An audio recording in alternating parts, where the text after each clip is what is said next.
हमारे solar system में ही एक ऐसा प्लेनेट मौजूद है जी, और रहने की कंडीशन धरती से भी बेटर है, पर इसके बावजूद कोई इसको नोटिस तक नहीं कर रहा। वो इसका नाम है कैलिस्टो, जो कि जुपिटर का सेकंड लार्जेस्ट मून है। और इस इमेज के अंदर आप जो व्हाइट चीज को देख रहे हो, वेसल में कैलिस्टो पर मौजूद बर्फी है। शुरुआत में तो इसे सोलर सिस्टम की एक डेट आयन एक्टिव रॉकी बॉडी घोषित किया गया था, पर 1990 में साबित हो गया कि कैलिस्टो की इस सर्विस के नीचे पूरा का पूरा समुद्र है, जिसका इस्तेमाल जल्दी रॉकेट प्रोपेलेंट्स बनाने के लिए किया जाने वाला है। एस्ट्रोनॉमर्स ने कैलिस्टो के ऊपर एक एटमॉस्फेयर को भी डिटेक्टर किया है, और उनका अंदाज है कि अगर जुपिटर से रही रेडिएशन को रोक दिया जाए तो इंसान जुपिटर की शान पर बहुत ही आसानी से सांस भी ले पाएगा। हमारी करंट अंडरस्टैंडिंग के हिसाब से देखें तो फिलहाल धरती ही यूनिवर्सल क्लॉथ ऐसा प्लेनेट है जहां पर लाइफ एग्जिस्ट करती है, लेकिन पिछले समय साइंटिस्ट ने यूनिवर्स के अंदर कुछ ऐसे हैबिटेबल प्लैनेट्स खोज निकले जो सिर्फ सभी मैनों में हमारी धरती से बेटर है। आपको बिल्कुल किसी से ऊपर आने वाली फीलिंग आएगी। 5 अक्टूबर 2020 को एस्ट्रोलॉजिस्ट ने अपने मिशन की शुरुआत की, जिसके तहत उन्होंने ऐसे प्लैनेट्स को अपना टारगेट बनाया जो सभी मैनों में धरती से भी डरते थे। और आप यकीन नहीं करोगे कि उन्हें ऐसे प्लैनेट्स भी मिले जो एक या दो नहीं बल्कि पूरे के पूरे 24 थे। इन सुपर हैबिटेबल प्लैनेट्स को खोजना के लिए नाखून और उनकी टीम ने एक अलग ऑब्जर्वेशन करने का डिसाइड किया, जिसके लिए उन्होंने क्राइटेरिया की एक लिस्ट बनाई, और जो भी प्लेनेट क्राइटेरिया की उस लिस्ट को फॉलो कर रहा था, तब इसका सीधा सा मतलब था कि वो सुपर हैबिटेबल प्लेनेट है। जब भी कोई प्रॉपर प्लेनेटरी सिस्टम मिलता है तब उसमें सबसे पहले कम होता है और वो प्लेनेट और उसके होस्ट स्टार के बीच के डिस्टेंस को मेजर करना, क्योंकि इससे ही हमें पता चल जाता है कि वो प्लेनेट अपने हैबिटेबल जोन में है या नहीं, और अगर है तो उसे पर कितना वाटर परसेंटेज होगा। हैबिटेबल प्लैनेट्स खोजना के अगले क्राइटेरिया की बात करें तो वो है साइज और मास ऑफ प्लैनेट्स, क्योंकि किसी भी प्लैनेट का मास और साइज लाइफ को इवॉल्व होने में इन्फ्लुएंस कर सकता है।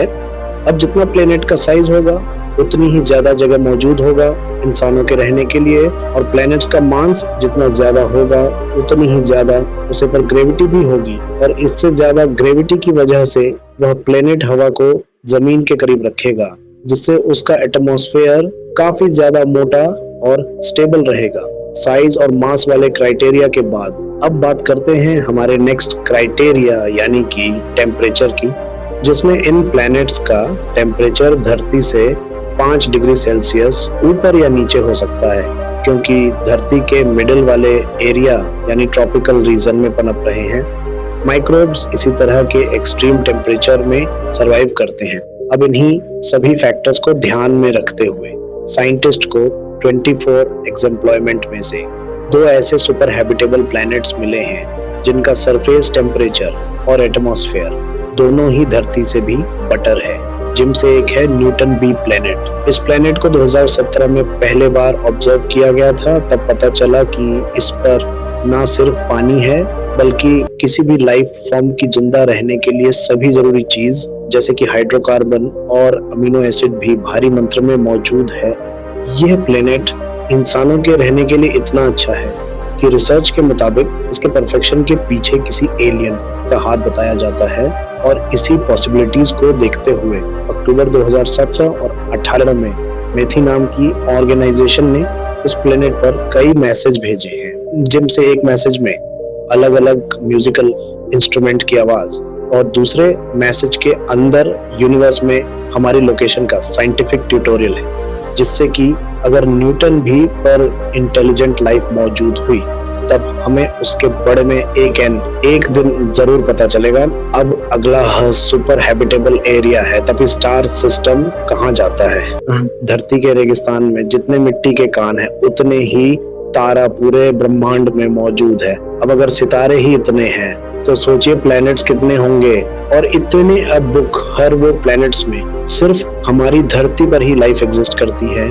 ऐसा होना तो लगभग नामुमकिन सा लगता है। हमारी धरती से कई 30 लाइट ईयर दूर एक ऐसा स्टार सिस्टम मौजूद है जहां 1 या 2 नहीं बल्कि पूरे साथ धरती जैसे प्लैनेट्स अपने स्टार का चक्कर लगा रहा है और इनमें से 3 प्लैनेट्स अपने हैबिटेबल जोन में ऑर्बिट कर रहा है। ट्राइस्टोन नाम की स्टार सिस्टम की डिस्कवरी पहले बार साल 2017 में की गई थी। इसके प्लैनेट्स धरती से भी ज्यादा पुराने हैं, मतलब कि प्लैनेट्स पे जो लाइफ होगी वो धरती के पूरी तरह फॉर्म होने से पहले लगभग 3 बिलियन साल तक ऑलरेडी डेवलप कर गई होगी। अभी सभी प्लैनेट्स बृहस्पति ग्रह के साइड तो जितने एक टाइनी रेड स्टार का चक्कर लगा रहा है, और ये स्टार हमारे सूरज के कंपैरिजन में काफी ठंडा है। ये प्लैनेट अपनी ऑर्बिट पर टाइटैनिक लोग भी हैं, मतलब कि इनकी एक साइड स्टार को फेस करते हुए हमेशा गम राहत है और दूसरी साइड बिल्कुल उसका उल्टा यानी कि ठंडा राहत है। और ये खुद अपने एक्सिस पर चेक कर नहीं लगती। अगर ये सभी कंडीशंस परफेक्ट रही तब ठंड और गर्मी वाले रीजन के बीच में एक ऐसी पतली से स्ट्रिप एरिया होगी जहां जीवन आराम से ट्रैफिक सोलर सिस्टम में प्लैनेट्स एक दूसरे के इतने ज्यादा करीब है कि अगर आप इनमें से किसी एक पर खड़े होकर आसमान में देखेंगे तब आपको स्टार सिस्टम के बाकी प्लैनेट्स अपने चारों तरफ घूमते हुए दिखेंगे।